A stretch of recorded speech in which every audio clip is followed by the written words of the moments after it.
The time has come for a teardown of ASUS's ROG RX clicky blue optical switches, which I was so desperate to figure out how they worked, and there were no teardowns online that I just went out and bought one of these. I actually have the whole keyboard for this. So this is just the removable numpad. I got the higher end one. The lower end ones I think are better in my opinion, but it doesn't matter. I got one of these. I was so excited to take it apart. My curiosity was instantly satiated, and then I forgot to actually share that knowledge with anybody else. So here it is now. I love these switches, just full disclosure. I'm tremendously patriotic about them. Some of the best clicky switches of all time. I like the click. I like the smoothness. I like the long travel. I like how they still sound like they have a long pull bottom out. They do have a long pull bottom out, basically. I adore these switches. They're fantastic. They are quite complicated switches, despite not actually having a contact assembly. They've got top housing slider. It's a very complicated slider, by the way. We'll get into that. It has a main coil return spring. It has a little return spring for the click arm-a-jig here. It's got an LED diffuser. It has a pair of scissor arms. These are independent of each other that latch into the bottom housing. You can take these out of the bottom housing, and they're really actually not that hard to take out. They're slightly more difficult to put back in, and I always forget the orientation, and it takes me 5 minutes to get them back together, so I haven't bothered for this video, because they're not that interesting. The way that they click is quite unique. It's sort of like how a pen might click.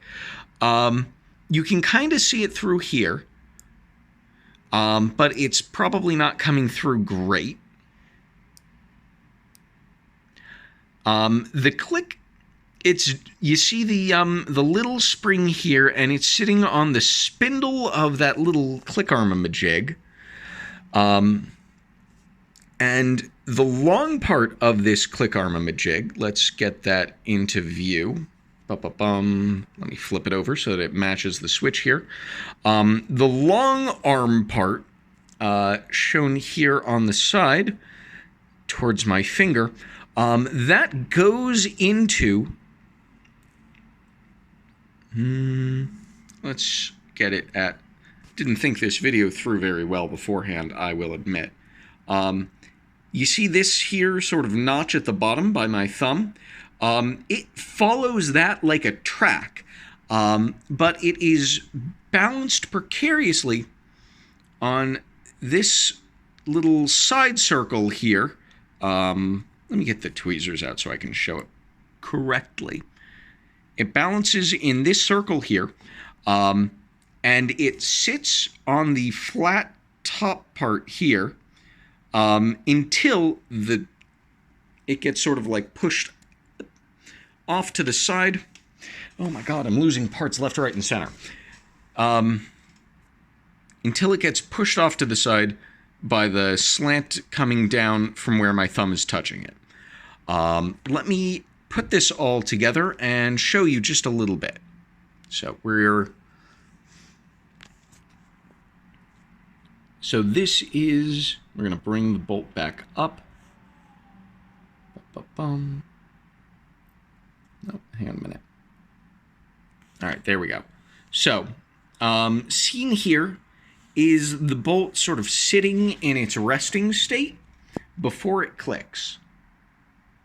And then as the slider goes down, it forces it to rotate around this way.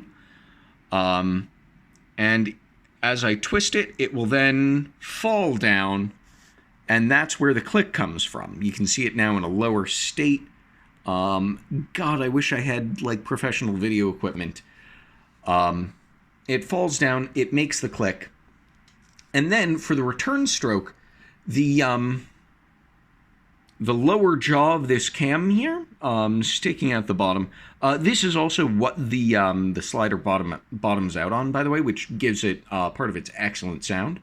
The little tooth foot thing here on the return stroke will then pull this thing back up and twist it twist it this way, back so that it's sitting on top of the bottom housing in a higher position.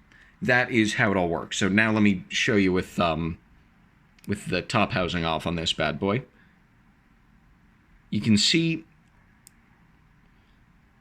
we're just making contact between the top housing and the click arm here, and then rotate it and it falls catastrophically.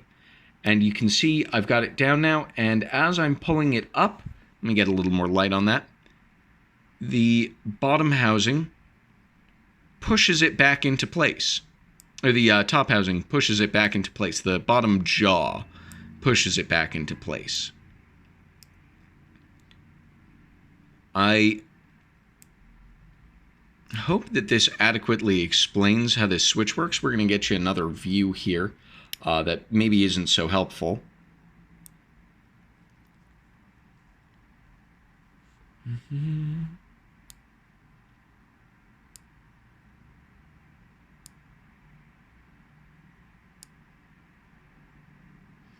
I hope this has helped you understand these switches. I should go talk to a friend of mine with better video equipment about getting this all sorted out. Would you please focus? My God, that's embarrassing. I hope this has been helpful and informative. Thank you all for watching, and take it easy.